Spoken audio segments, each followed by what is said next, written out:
10장 29절로 37절까지 말씀입니다. 누가복음 10장 29절부터 37절까지.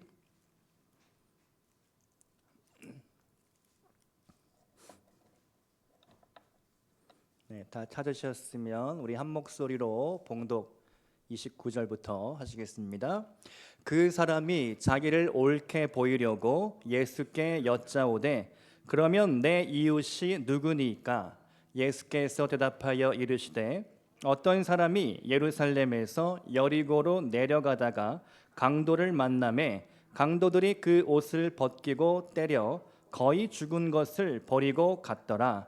마침 한 제사장이 그 길로 내려가다가 그를 보고 피하여 지나가고 또 이와 같이 한 레위인도 그곳에 이르러 그를 보고 피하여 지나가되 어떤 사마리아 사람은 여행하는 중 거기 이르러 그를 보고 불쌍히 여겨 가까이 가서 기름과 포도주를 그 상처에 붓고 싸매고 자기 짐승에 태워 주막으로 데리고 가서 돌보아 주니라. 그 이튿날 그가 주막 주인에게 데나리온 둘을 내어주며 이르되 이 사람을 돌보아 주라. 비용이 더 들면 내가 돌아올 때 갚으리라 하였으니 네 생각에는 이 세 사람 중에 누가 강도 만난 자의 이웃이 되겠느냐? 이르되 자비를 베푼 자니이다. 예수께서 이르시되 가서 너도 이와 같이 하라 하시니라. 아멘. 할렐루야. 네, 오늘 소그룹 전도 전략 세 번째 시간으로 당신의 이웃은 누구입니까? 라는 제목으로 말씀을 나누겠습니다. 느끼셨는지 모르겠지만 오후 시간에 우리가 소그룹 전도에 대한 말씀을 시리즈로 나누고 있습니다. 네, 첫 번째 시간에 나눴고 또 지난주에 목사님 왜 전도해야 합니까? 네, 여러분이 질문하신 적은 없지만 제가 관심법으로 보니까 왜 전도를 이렇게 말씀하시나 그래서 전도해야 하는 이유를 10가지로 프린트물을 나눠드리며 설명해 드렸습니다. 다 갖고 계시죠? 네, 잘 갖고 계셔서 내가 왜 전도해야 할까 궁금할 때마다 꺼내보시고 도전을 받으시기 바랍니다. 천하보다 귀한 것이 영혼이기 때문에 전도해야 하고 또 전도하지 않으면 그 영혼이 지옥 갈 것이 분명하므로 전도를 해야 합니다. 또 우리가 복음의 빚진 자이기 때문에 빚을 갚는 마음으로 우리가 평생 전도해야 할 줄로 믿습니다. 하나님의 뜻은 모든 인간이 국적과 나이와 민족을 불문하고 북한 사람도 일본 사람도 중국 사람도 러시아 사람도 우리가 미운 감정이 들 수도 있지만 모든 사람에게 힘 닿는 대로 복음을 전해야 하겠습니다. 하나의 이야기를 드리며 말씀을 시작하려고 하는데요. 험한 바닷가에 등대를 지키는 등대지기가 있었습니다. 그에게는 매월 초에 한 번씩 등대에 불을 밝힐 수 있는 기름이 주어졌습니다. 그 등대에는 매일 밤마다 불이 켜져 있어야 하는 것이죠.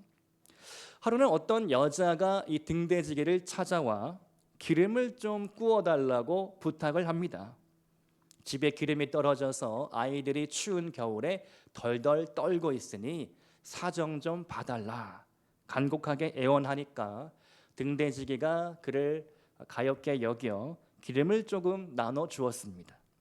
그 다음 날에는 한 농부가 이 등대지기를 또 찾아옵니다. 똑같은 부탁을 하는 것이죠. 아들이 공부를 해야 하는데 등불에 기름이 다 떨어졌다는 것입니다.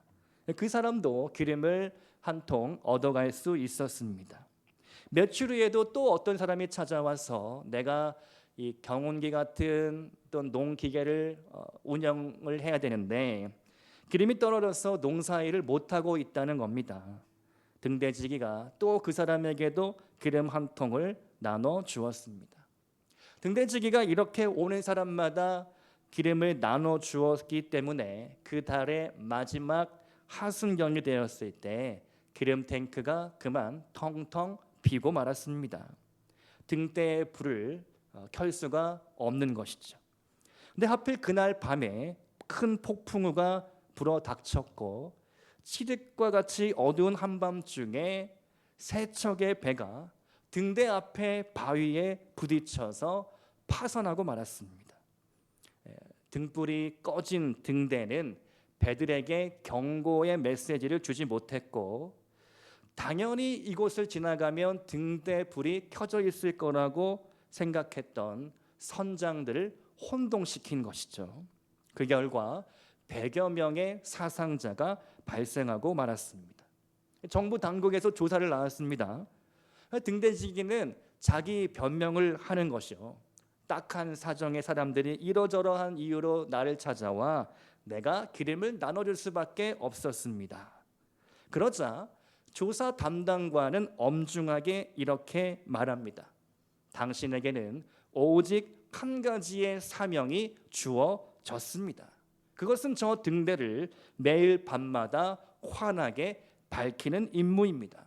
그 외의 모든 일은 당신에게 있어서 2차적인 일들이었습니다. 당신은 아무런 변명을 할 자격이 없습니다. 여러분, 이 이야기가 무엇을 우리에게 알려주고 있습니까? 우리 그리스도인으로서 잠실빛나 교회의 성도로서 여러분의 사명은 무엇이라고 생각하십니까? 가장 우선적으로 우리에게 주어진 사명은 영혼 구원인 줄로 믿습니다. 그렇다면 우리가 구원해야 할 그 영혼은 어디에 있을까? 누구일까? 오늘 본문 말씀을 보면 예수님께서 우리의 이웃이 누구인지에 대하여 비유의 말씀으로 풀어주시고 있죠. 아마 여러분이 몇 번 들어보았던 선한 사마리아인의 비유입니다. 이야기의 시작은 이렇죠. 어떤 율법학자가 예수님을 찾아와서 질문을 합니다. 내가 뭘 해야 영원한 생명, 영생을 얻습니까? 그러자 예수님이 대답하십니다. 율법에 뭐라 기록되었으며 너는 그것을 어떻게 읽느냐? 율법에 아주 빠삭한 율법학자가 자신에게 대답을 합니다.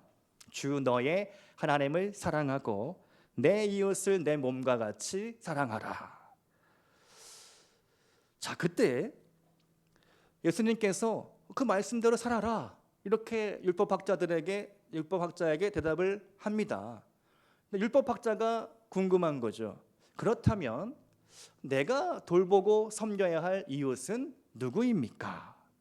바로 이 질문에 대한 대답으로 선한 사마리아인의 비유가 주어진 것입니다. 한 사람이 예루살렘에 올라갔다 여리고로 내려가다가 강도를 만나게 됩니다.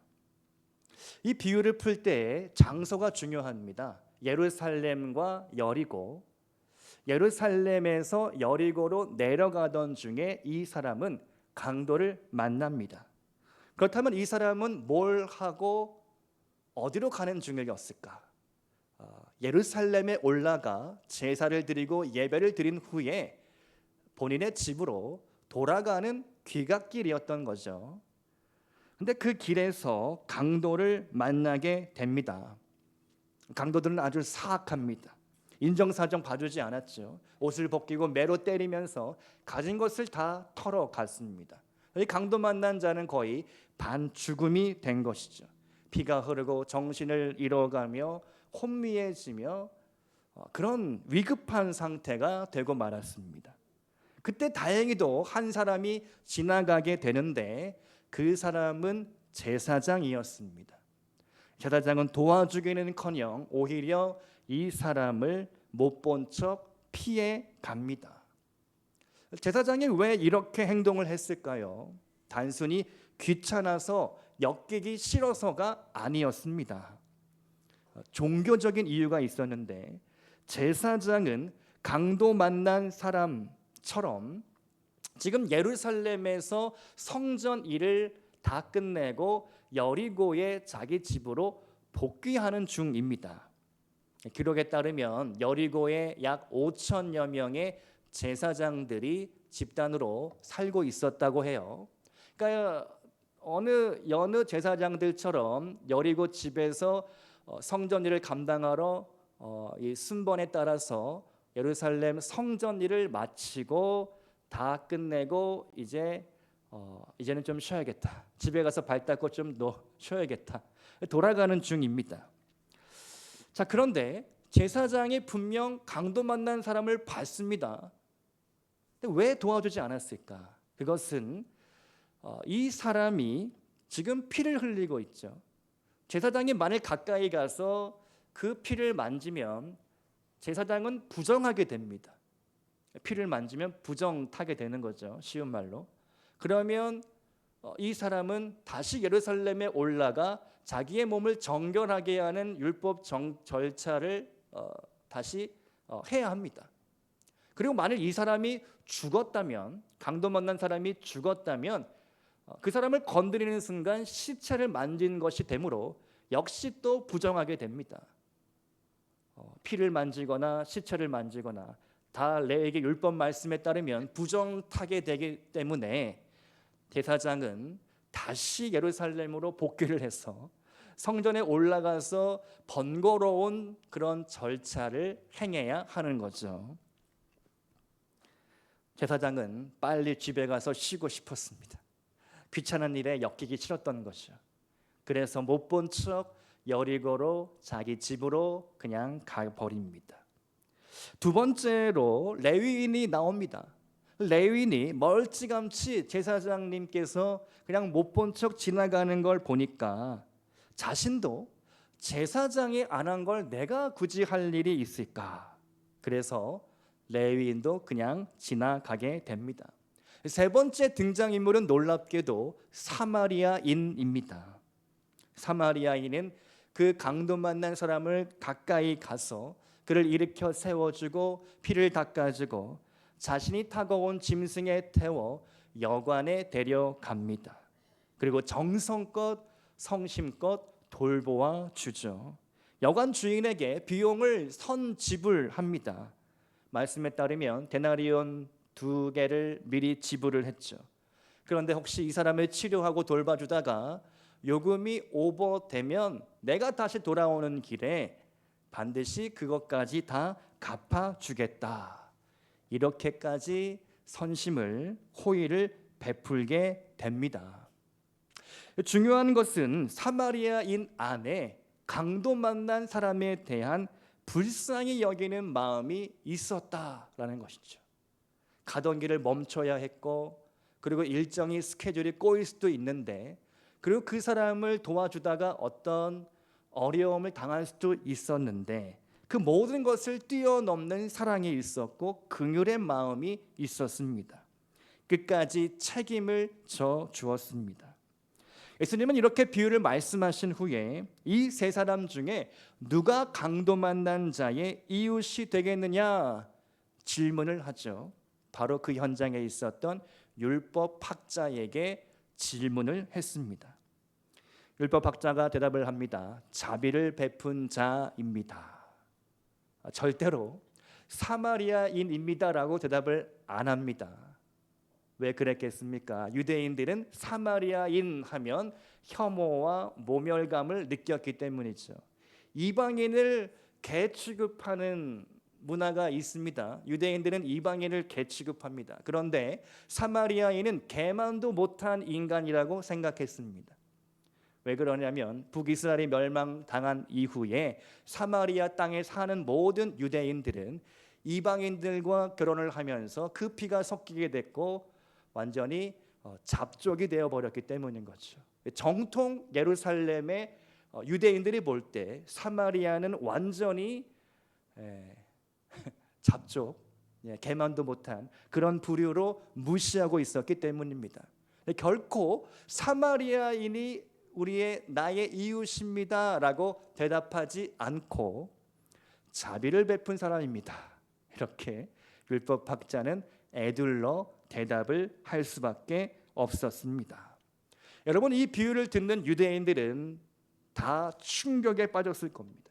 아니, 어떻게 제사장님이 도와주지 않을 수 있단 말인가? 어떻게 레위인이 도와주지 않을 수 있다는 말인가?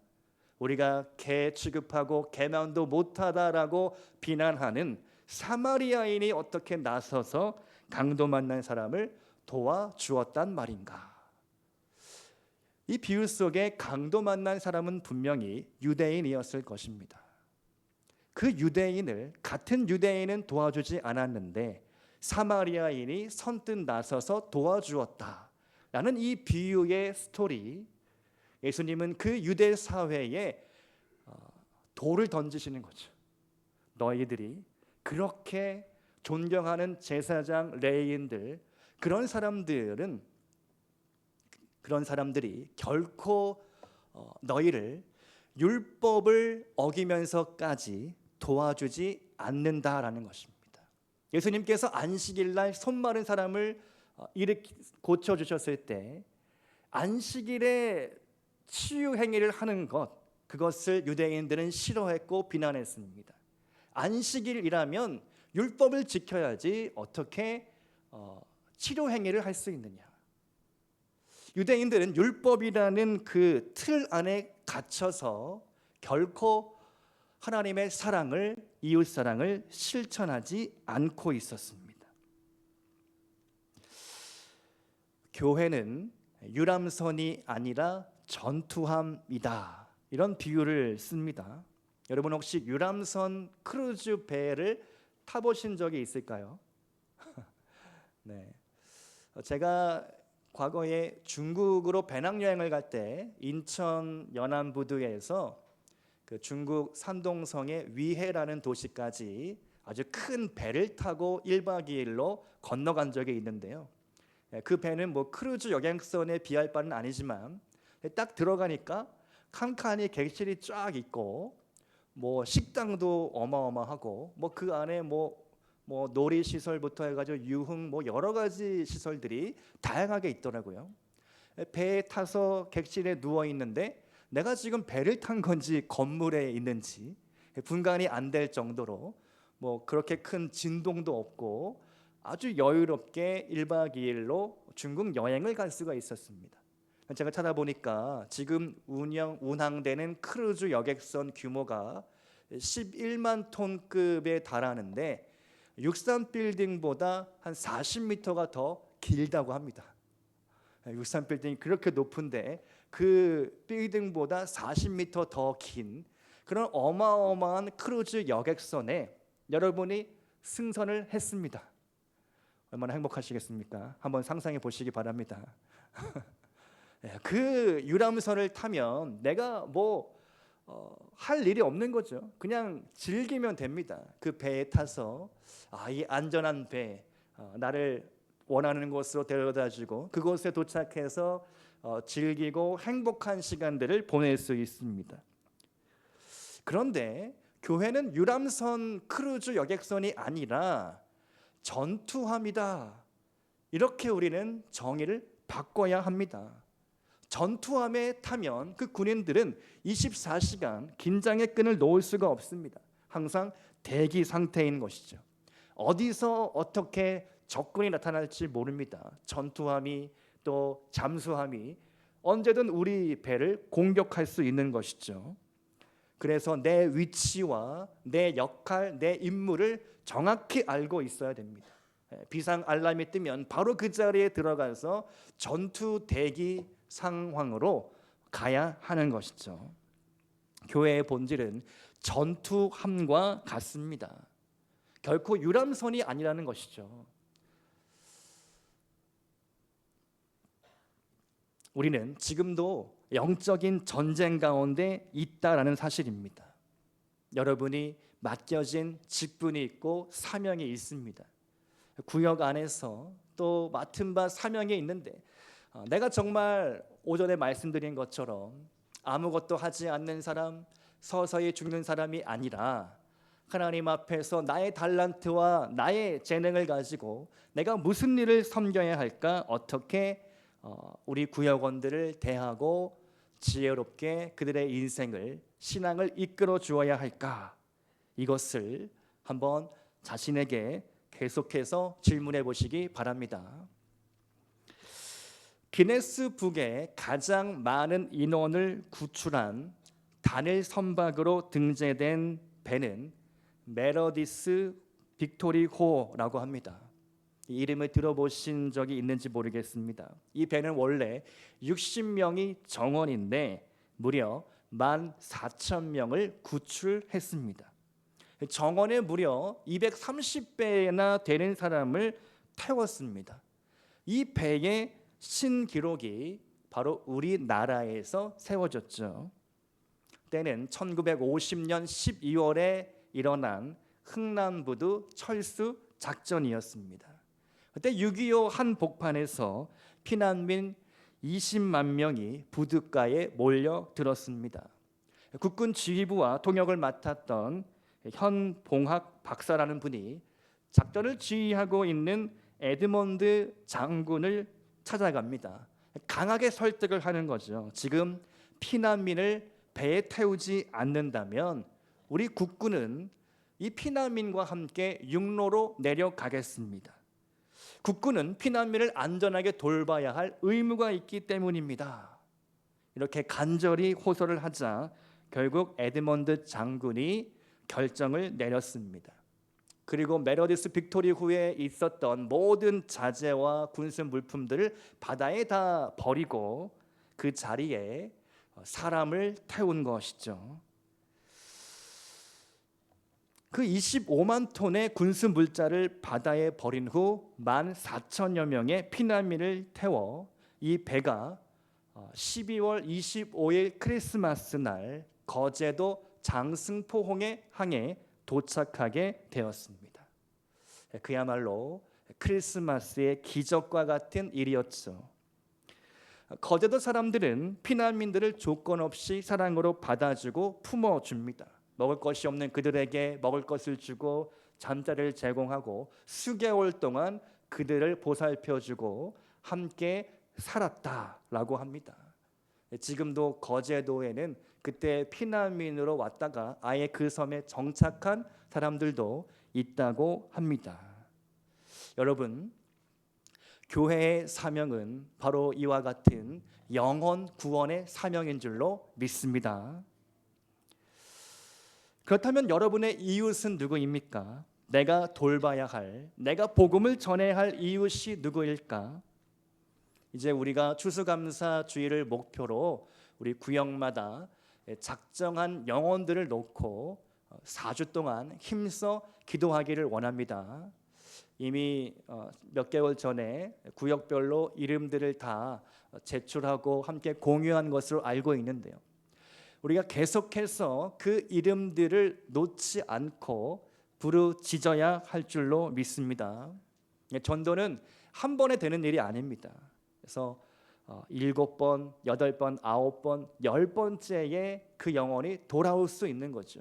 몇 번째에 그 영혼이 돌아올지 우리로서는 알 수 없지만 우리가 할 수 있는 일을, 내가 할 수 있는 일을 하나씩 할 때 그 영혼의 마음의 문이 조금씩 열려질 줄로 믿는 것입니다. 믿으십니까? 그래서 여러분, 구역 안에서 우리가 한 번 더 이름들을 작정하시고 오늘 제가 숙제를 내드립니다. 오늘 구역 단톡방에 한 번 더 작정한 전도 대상자들의 이름을 이렇게 올려주시기 바랍니다.